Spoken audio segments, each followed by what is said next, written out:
24 మే 2024 శుక్రవారం. ఈరోజు ప్రయాణానికి వారసులో పడమర వైపు అవుతుంది కాబట్టి పడమర వైపు ప్రయాణం చేయకండి.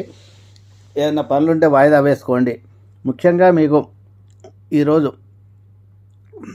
శుక్రవారం కాబట్టి ఈరోజు మీకు ఉత్తర వైపు ప్రయాణం అధిక శుభఫలితాలు ఇస్తుంది. ద్రవ్యలాభం ధనలాభం కలుగుతుంది కాబట్టి ఉత్తర వైపు ప్రయాణం పెట్టుకోండి. తర్వాత తప్పనిసరి పరిస్థితిలో పడమర వైపు వెళ్ళాలనుకుంటే మీరు ఉత్తరం వైపు వెళ్ళి పనులు చేసుకున్న తర్వాత పడమర వైపు వెళ్తే ఆ పనిలో విజయం లభిస్తుంది. లక్ష్మీ వారం కాబట్టి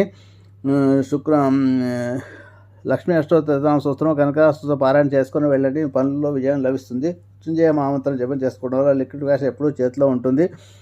ముఖ్యంగా మీరు ప్రతి శుక్రవారం సాయంత్రం పూట లక్ష్మీదేవిని ఆరాధించడం ద్వారా ఆర్థిక శుభఫలితాలు లభిస్తాయి. ఇంట్లో సౌభాగ్యం లక్ష్మీదేవి ఆరాధించడం అంటే ధనమే కాదు, సౌభాగ్యము, ఆరోగ్యము, సంతోషము, సౌభాగ్యం అన్నీ లభిస్తాయి. చింతపండు పులిహోర నైవేద్యంగా సమర్పించండి.